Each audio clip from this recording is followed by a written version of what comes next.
3 días. Eso es todo lo que se interpone entre el actual alto el fuego y un posible colapso que podría llevar los precios del petróleo a niveles no vistos desde la crisis financiera de 2008. Y aquí está lo que casi nadie está diciendo en voz alta en este momento. Estados Unidos está más expuesto en este momento de lo que lo ha estado a cualquier punto crítico geopolítico en los últimos 15 años. No por los misiles, no por los buques de guerra en el Golfo, sino por las matemáticas de la energía, las matemáticas de la inflación, las matemáticas políticas donde cada dólar en la gasolinera es un voto.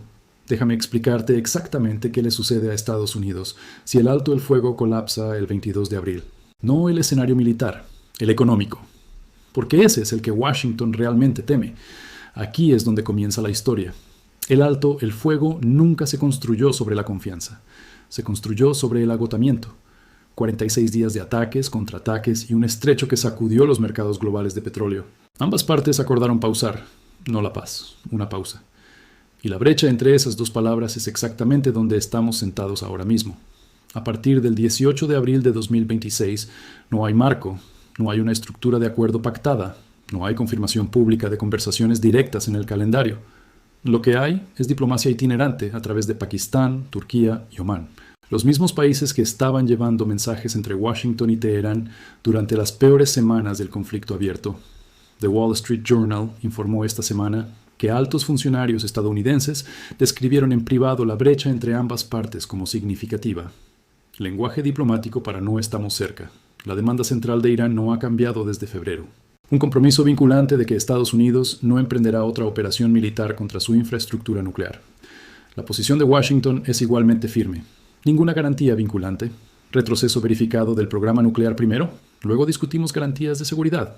En ese orden, estas dos posiciones no están en la misma sala de negociación.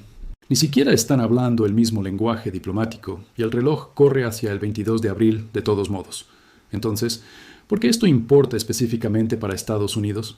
No solo para Oriente Medio, no solo para el transporte global, sino para Estados Unidos como una historia económica doméstica en este momento, debido a un número que casi nadie está conectando con este plazo. Ese número es $60. Eso es aproximadamente donde el crudo WTI cotiza hoy a mediados de abril de 2026, según los datos actuales del mercado. Y $60 por barril es casi exactamente el punto de equilibrio para la mayoría de los productores de petróleo de esquisto de Estados Unidos que operan hoy. Por debajo de ese nivel, la producción de esquisto se vuelve económicamente inviable. Las plataformas se apagan, la producción cae. Todo el marco de dominancia energética de la administración comienza a resquebrajarse bajo el peso de productores que no pueden cubrir sus costos. Por encima de $90 por barril, se obtiene un resurgimiento de la inflación en un momento en que la Reserva Federal ya está navegando un camino extremadamente estrecho entre recortar tasas y reavivar la presión de precios. El estrecho de Hormuz es el dial que mueve ese número. Y en este momento, Irán tiene la mano en ese dial con 6 días restantes en el reloj. JP Morgan ya ha publicado su estimación de escenario públicamente.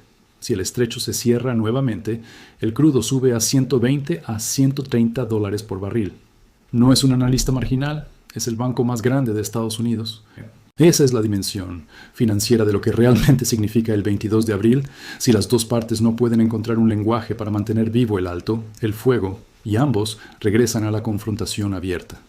Aquí está lo que hace que este momento sea estructuralmente diferente de cada enfrentamiento previo con Irán, que Estados Unidos ha manejado desde 2005. El colchón de esquisto de Estados Unidos es ahora más delgado de lo que ha sido en años. El aumento de producción doméstica que le dio a Washington margen para absorber las interrupciones en Oriente Medio sin dolor inmediato en la gasolinera. Ese colchón se ha reducido significativamente de cara a este plazo. El propio modelado de escenarios de la Reserva Federal de Dallas muestra que una interrupción en Hormuz a los niveles actuales de producción eleva la inflación general de Estados Unidos en al menos 1.3 puntos porcentuales en 6 meses. Eso no es una crisis por sí mismo, pero es dolor real, visible, político. Se manifiesta en las tiendas de comestibles y los boletos de avión y cada industria que mueve bienes usando combustible. En mi opinión, esa es la restricción que nadie en la cobertura principal está conectando lo suficientemente directamente con el 22 de abril. La pregunta no es solo si el alto el fuego se mantiene. La verdadera pregunta es ¿qué le sucede a la economía estadounidense en los 90 días después de que no lo haga?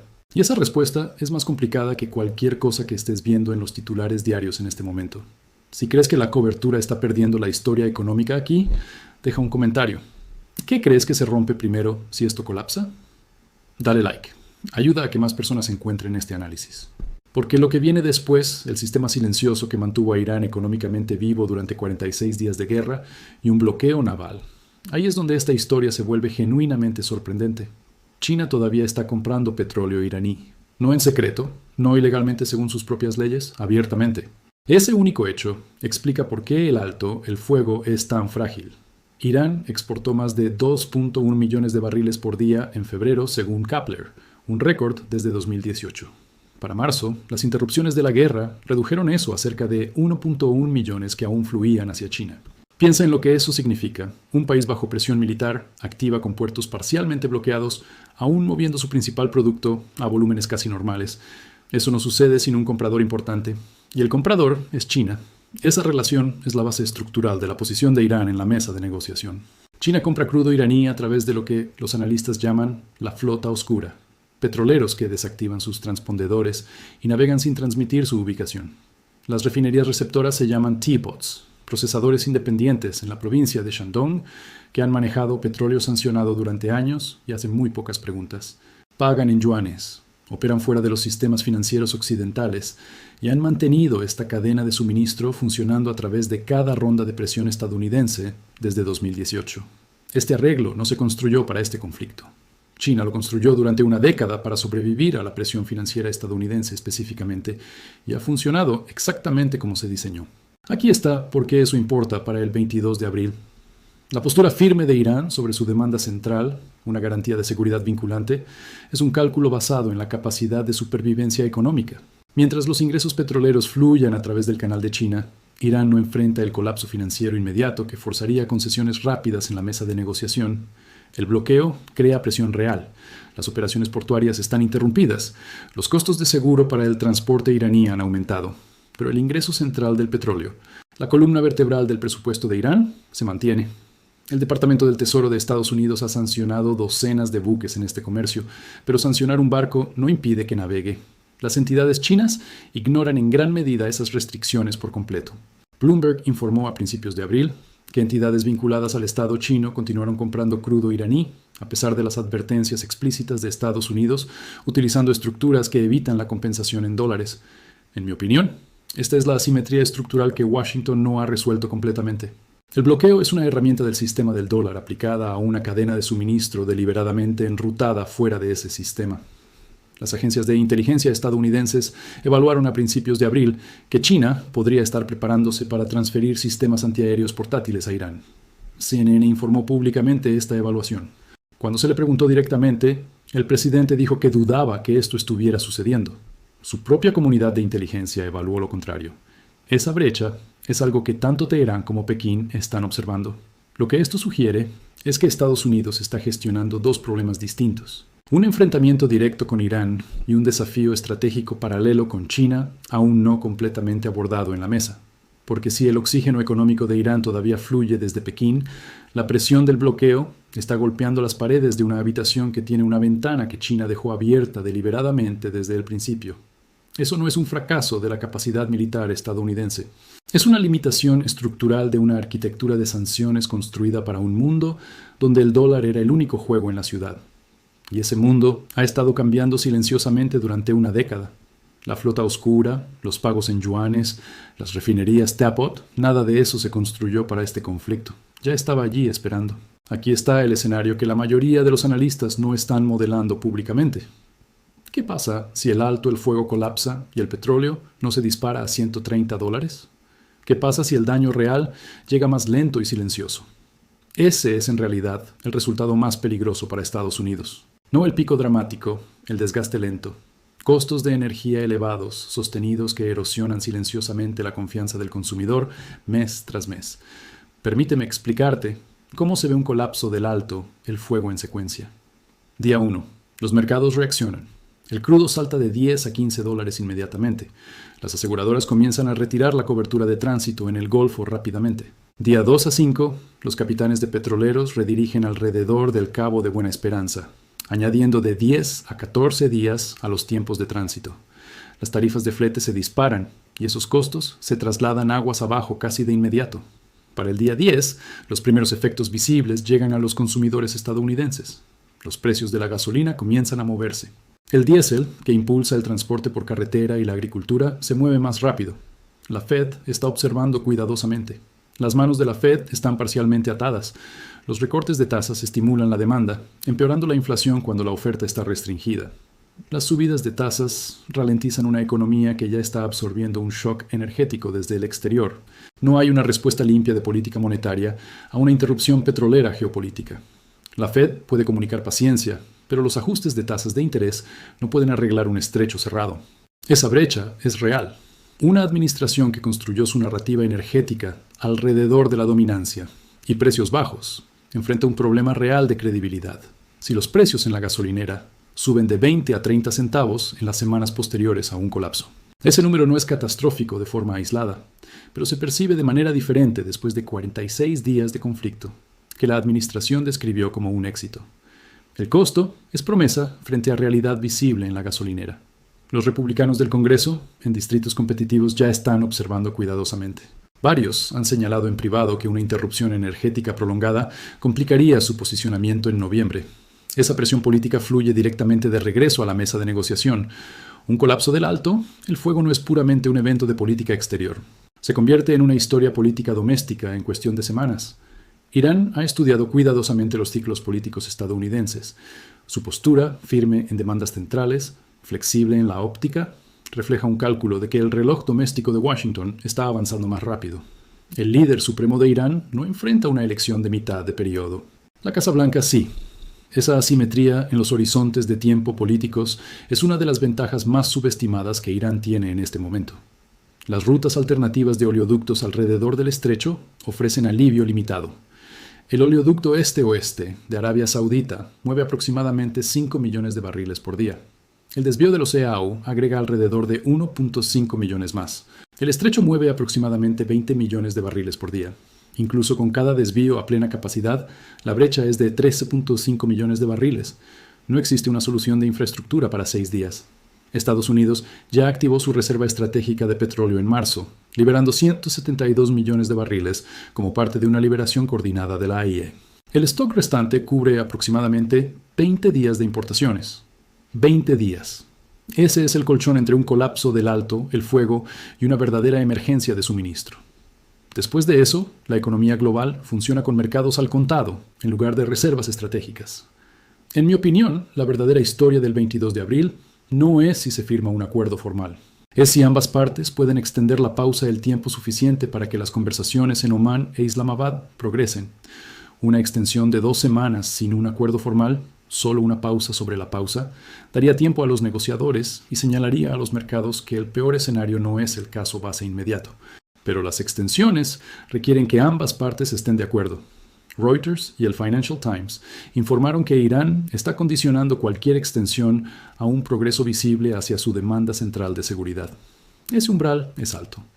Déjame decirte que es realmente este momento, no solo una fecha límite de alto el fuego, una revelación. El 22 de abril está exponiendo la forma de un mundo que se ha estado formando silenciosamente durante unos 10 años. Las herramientas de presión económica estadounidense, sanciones, bloqueos, exclusión financiera, fueron diseñadas para un mundo centrado en el dólar, donde cortar el acceso a las finanzas occidentales significaba cortar el oxígeno económico. Ese mundo todavía existe, pero ahora tiene una estructura paralela a su lado. Pagos de petróleo en yuanes, logística de flota oscura, canales bancarios alternativos, un sistema construido para evitar la aplicación del dólar. Irán está sobreviviendo a este bloqueo porque se conectó a esa estructura financiera paralela hace años, y la estructura resistió bajo presión operativa real a escala significativa por primera vez. Eso es significativo mucho más allá de este conflicto. Cada gobierno que observa esto está sacando conclusiones sobre lo que es posible dentro de la arquitectura financiera global actual en el futuro. Esas conclusiones se están sacando en Caracas, en Pyongyang, en Moscú, en Pekín, no como propaganda, sino como lecciones prácticas sobre el límite de la aplicación basada en el dólar en un mundo multipolar. Piensa en lo que eso significa en la práctica. Un país absorbe 46 días de ataques militares directos, un bloqueo naval y la muerte de su líder supremo, y aún vende petróleo, aún recibe pagos. Eso no es una historia solo sobre la resiliencia iraní. Es una historia sobre infraestructura. La infraestructura que China construyó silenciosamente durante una década específicamente para hacer posible este resultado. Y aquí está la parte que cambia el cálculo estratégico para todos los que observan. China no necesitó disparar un arma. No necesitó enviar un buque de guerra. Solo siguió comprando. Eso fue suficiente. La efectividad de las sanciones estadounidenses depende completamente de la percepción de que funcionan. Si los adversarios las temen y los aliados las respetan, Washington mantiene influencia sin disparar un tiro. Si se percibe que tienen límites estructurales, si el mundo observa a Irán mantener su posición a través de un bloqueo mientras sigue moviendo petróleo, esa percepción cambia y la percepción es realidad. Ese es el interés más profundo en juego el 22 de abril. No solo los precios del petróleo, no solo la inflación, la credibilidad a largo plazo de la principal herramienta no militar que Washington utiliza para dar forma al comportamiento global. Las sanciones no son solo un instrumento financiero, son un elemento disuasorio. Su poder proviene del miedo a lo que sucede si las ignoras. Ese miedo ahora está siendo puesto a prueba en tiempo real. La administración Trump ha sancionado a más de 50 entidades involucradas en el movimiento de petróleo iraní desde que comenzó la guerra. La flota oscura sigue navegando. Las refinerías Teapot siguen procesando. El yuan sigue moviéndose. Eso no hace que las sanciones sean inútiles.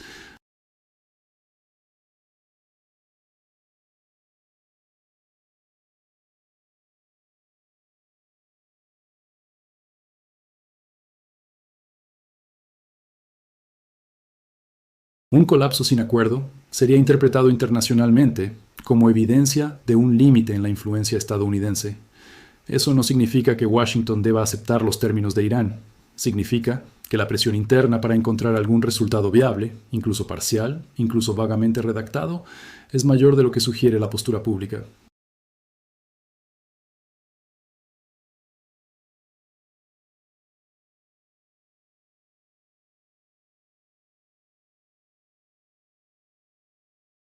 La propuesta de 10 puntos de Irán, que la Casa Blanca llamó una base viable para la negociación, incluye regular el tránsito por Hormuz, levantar sanciones y una resolución vinculante de la ONU para cualquier acuerdo final.